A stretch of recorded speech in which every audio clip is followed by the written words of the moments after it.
You're watching the News Channel 15 Highlight Zone with Glenn Marini. Sports coverage you can count on with the Highlight Zone starts now.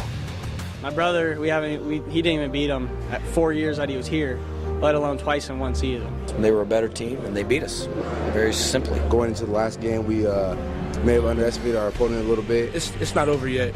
We want more. Number 1 in the conference versus number 2 in the conference, and it's going to decide a championship. Whether you shop at Menards, Lowe's, Home Depot, or even locally at Do It Best, tonight it's all about the hardware. 1 regional championship and 6 local sectional titles on the line this evening in the Highlight Zone. Tonight, the SAC taking center stage as 2 very familiar faces meeting at Chambers Field. Our man Joe Whalen kicks off our sectional championship coverage with more. Joe?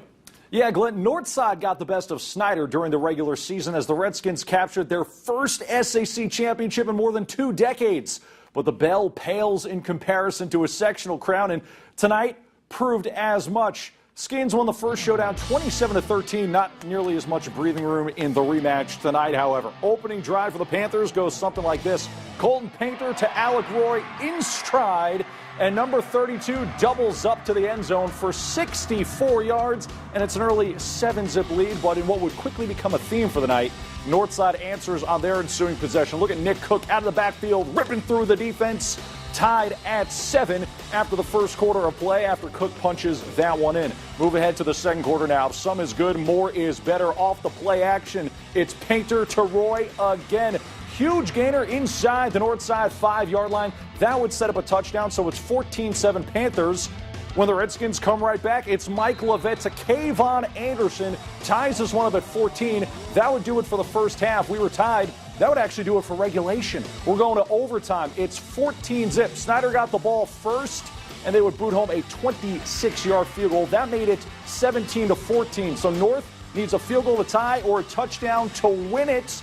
And on third down, Mike Levitt takes it all the way inside the 1-yard line. That close. North opts to go for it, but Donovan O'Day stonewalls it just in front of the line of scrimmage as Snyder survives in overtime, 17-14. I saw the down block. I saw our tackle, Boney, Schwartz, Raju, and Moger. They all clogged up the middle. I just saw Levitt with the ball, and I just threw him back. That's a game that nobody deserves to lose. But our defense, I don't know that we've played a quarterback as dynamic as Levitt in the last, 7-8 years. The guy is so good at everything that he does. And great credit to our defensive coaches, game plan, and then the defensive players. Donovan O'Day and Loya and, Raju, those guys had a heck of a game. Northside finishes with a 7-4 record this season. Snyder advances to play number 1 at Westfield next week at regionals. And Glenn, that is 2 weeks in a row now. The Panther defense has come up big. First it was Wayne. Tonight it was Northside. And you don't want to look ahead, but the Panthers so good in the playoffs under Kurt Tippmann. Last year they made it to the 5A state championship.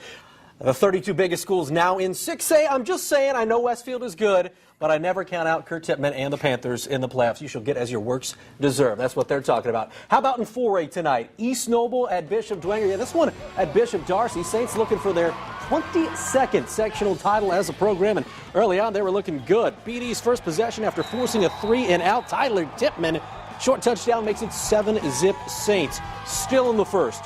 Now 10-zip after a Dwenger field goal. Mike Fia-Campbell going big fly. Finding Gabriel Espinoza streaking down the sideline. 45-yard touchdown. 16-zip Dwenger after the first quarter. Late second quarter now, Dwenger's defense starting to step up. East Noble's offense is potent, but Ryan Watercutter steps in front, and it's 16-zip Dwenger at the half. Third quarter, East Noble needs an early spark. They get it in the form of Dylan Jordan. He steps in front for a pick 6, and it's 16-6 after a failed 2-point conversion, but there is life on the East Noble sideline. Third quarter, Tippmann on 4th and 2. He takes it all the way into the end zone. It's 23-6 Saints at that point. Now in the fourth quarter, 26-13, Ryan Sinader. Folks, watch this one. You're going to want to TiVo it because Sinader is breaking people down. You thought he was down at the 10, then at the 5, all the way in. 22 yards on the touch, and that sums up the night as Dwenger wins another sectional championship, 33-13. We just came out, we hit them, and I'm really proud of what we got on the ground. We're really bounced. It's going to hope we can keep moving on, getting better every week. Great 3-and-out by our defense, and then great first drive really set the tone for us, I think. It's what we wanted, and we executed, and we prepared well this week in practice, and it just worked out. The defense gave us great field position. You know, it's a team game, kicking game, defense.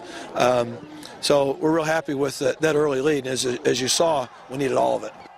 East Noble ends a good season, 9-3. Dwenger advances to regionals next week, as I said, winning the program's 22nd sectional championship. All right, so who's Dwenger going to get next week at regionals? Norwell at New Haven, your other 4A matchup in the area.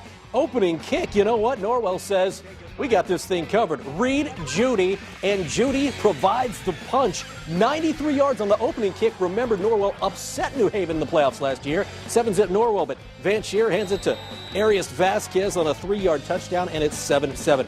This was critical. You see Chandler, or Pearson Harnish, I should say, go out with an arm injury. He would return, but in his absence, Norwell took advantage. Vasquez, the touchdown. It's 14-7 New Haven, and then on the punt return, Mr. Electric, Jordan Hogue, takes this one all the way to the house, and it's 21-7 New Haven at home at halftime. Third quarter, Harnish would return, but it was all about New Haven. Shearer, the bomb to who else but Jordan Hogue as he hauls it in, 28-7, and then it's DeAndre Smith pounding it home. They got two backs at New Haven as New Haven wins 37-7 over Norwell. They're your sectional champs. Yeah, we had our groove going, and we were just in the zone, and we couldn't be stopped then. And so, you know, we just kept going, put the points on the board, and got the win. I just had to hand the ball off to Arias, and he does what he does, and DeAndre as well. I mean, just hand the ball off to our athletes, and they do a good job making plays. So it's New Haven at Bishop Dwenger next Friday for a regional championship. That is going to be one heck of a ball game. Everybody else playing for a sectional championship this evening, except the folks up in 6A. They're already at the regional level. That meant Carmel, a statewide powerhouse, at Carroll. First quarter action, Greyhounds with a big play early on. It's Chris Perkins busting loose. He picks up 51 yards. Carroll's D, though, would hold the Greyhounds to just a field goal, so it's 3-zip Carmel after one. Second quarter, Carmel strikes again. Isaac James finding Jason Baldridge. It's a 56-yard strike, and Carmel up 10-zip. Doug Dynan not used to being on the wrong end of the scoreboard this year. Carroll able to move the ball at times early on. Chandler Boggs to Zach Edgar. That's a pickup of 18 yards, giving the Chargers a first down, but turnovers would plague the Chargers early. Boggs, his second interception of the first half. You see, it's right there in the end zone. It would lead to another Carmel score. It's the Greyhounds. James keeping it himself. 26 yards on the score, and Carroll's season comes to an end at the hands of the Carmel Greyhounds. Carroll finishes 9-3 on the season as they fall on this one, 38-7. Well, we are done with the big schools, but coming up after the break, we're going to hit up the smaller classes. Woodland looking for its first sectional championship in 25 years. We're going to take a trip to Wabash for South Adams and Southwood. That game was a shootout, and Lures puts its 26-game playoff winning streak on the line. See if they can make state history, or would it be Concordia bringing home the hardware? It's all up next in The Zone. We are the Woodland Warriors. Stay tuned for more Highlight Zone. Yeah!